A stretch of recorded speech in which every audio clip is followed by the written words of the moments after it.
Assalamualaikum warahmatullahi wabarakatuh. Halo teman-teman, selamat datang di channel Nina Oktaviana. Di video kali ini aku akan membahas soal tentang pembahasan yang akan keluar di P3K Nakes Bidan, yaitu adalah tentang asuhan persalinan normal bagian ke-11. Oke, kalau begitu kita langsung saja ya soal yang pertama. Manakah yang bukan merupakan asuhan sayang ibu yang harus dipenuhi pada kala 2? A. Nutrisi, B. Pendamping, C. Dukung emosional, D. Melakukan episiotomi, dan yang E. Mengosongkan kandung kemih. Oke, kita langsung saja ya pembahasannya. Yang merupakan asuhan sayang ibu pada kala 2 adalah pemberian nutrisi. Ini benar ya teman-teman. Lalu pendamping juga benar, dukung emosional agar ibu semangat, itu juga benar. Lalu melakukan episiotomi, ini bukan ya teman-teman, karena ini menyakitkan. Lalu yang E, mengosongkan kandung kemih, ini juga benar ya teman-teman. Mengosongkan kandung kemih secara alami tanpa kateterisasi ini tidak menyakitkan. Jadi ini juga benar ya teman-teman. Maka jawabannya yang bukan merupakan asuhan sayang ibu adalah D ya teman-teman, melakukan episiotomi. Oke, kita lanjut lagi soal nomor 2. Soal nomor 2. Bagaimanakah posisi meneran yang benar untuk membantu bayi melakukan rotasi serta peregangan minimal pada perineum? Yang A, posisi duduk, B, posisi berdiri, C, posisi miring kiri, D, posisi merangkak, dan yang E, posisi setengah duduk. Nah, jadi jawabannya apa teman-teman yang benar dan yang tepat? Nah, di sini kita bahas sama-sama ya. Jadi posisi yang benar atau yang tepat agar bayi melakukan rotasi serta peregangan minimal pada perineum adalah, jadi yang benar itu adalah yang E ya teman-teman, posisi setengah duduk. Oke, kalau begitu langsung saja ya kita soal selanjutnya.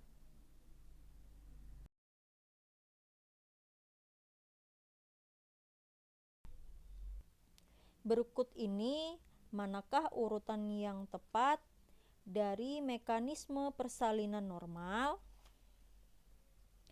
Yang A, penurunan kepala, ekstensi, rotasi, ekspulsi, fleksi, rotasi luar.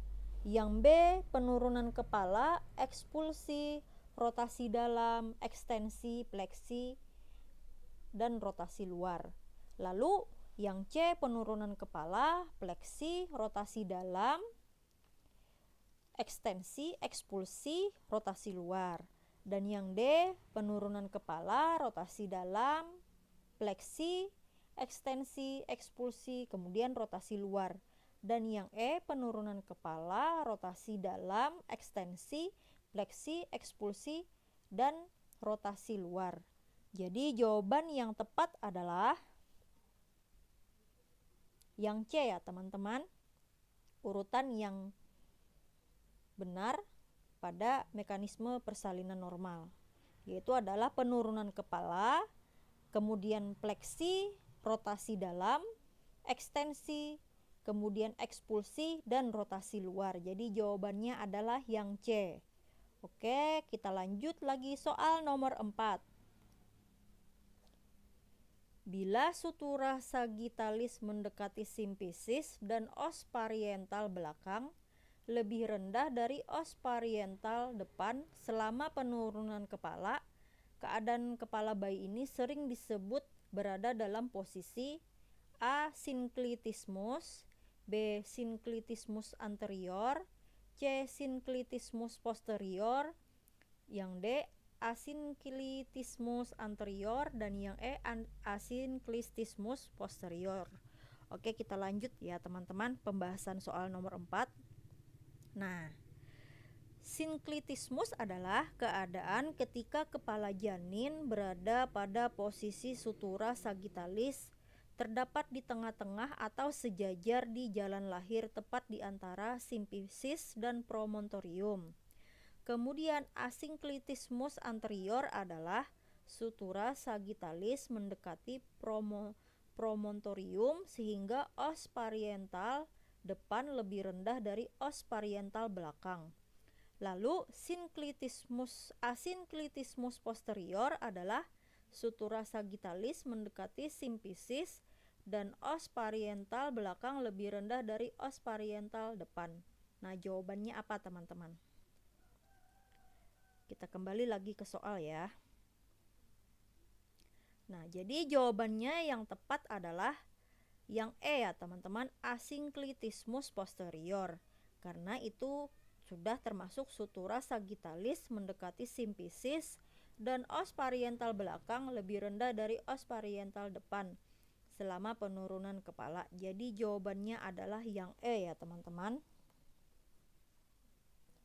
Oke, kita lanjut soal nomor 5.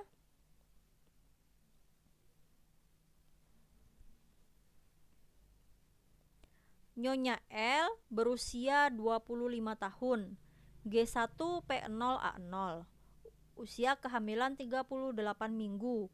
Kala 2 di PMB sedang dipimpin meneran. Hasil pemeriksaan TTP dalam batas normal. DJJ 138 kali per menit teratur. HIS 4 kali 10 menit 45 detik. Saat ini kepala janin telah lahir tapi belum terjadi putar paksi luar. Langkah selanjutnya apakah yang paling tepat pada kasus tersebut? A. Periksa lilitan tali pusat. B. Pegang secara biparental. C. Lakukan sanggah susur. D. Lahirkan bahu anterior. Dan yang E. Bersihkan muka bayi. Nah, jawaban yang paling tepat yaitu adalah, nah ini kan bayinya sudah keluar kepala janinnya dan belum terjadi putar paksi luar. Maka langkah selanjutnya yang tepat adalah yang A ya, teman-teman. Periksa lilitan tali pusat. Kalau ada lilitan tali pusat ya, teman-teman. Jadi jawabannya adalah yang A. Oke, kita lanjut lagi soal nomor 6 atau soal yang terakhir. Nyonya M berusia 24 tahun. G1P0A0. Usia kehamilan 39 minggu. Datang ke PMB mengeluh perutnya sudah ingin meneran. Dari vagina keluar cairan berwarna putih keruh.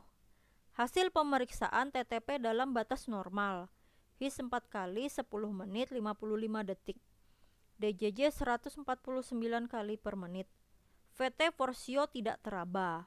Ketuban negatif. Presentasi kepala. Posisi ubun-ubun kecil depan. Penurunan kepala HOTS 2. Dan molase tidak ada. Rencana asuhan kebidanan pada pasien tersebut adalah A. Informasikan hasil pemeriksaan. B. Informan consent dan pimpin partus normal. C. Menggunakan APD, cuci tangan dan menyiapkan alat. Yang D. Informan consent dan bimbing meneran saat ada HIS. Dan yang E. Mendekatkan alat, pakai AVD, lalu melakukan VT ulang. Nah, teman-teman, jawabannya adalah yang B ya, teman-teman. Informan consent dan pimpin persalinan normal. Jadi jawabannya adalah yang B.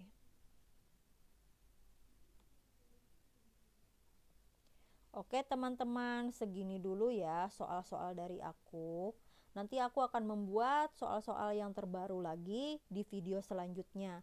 Terima kasih yang sudah menonton, semoga bermanfaat dan semoga tahun ini kita bisa lulus P3K semua. Oke, teman-teman, bye-bye.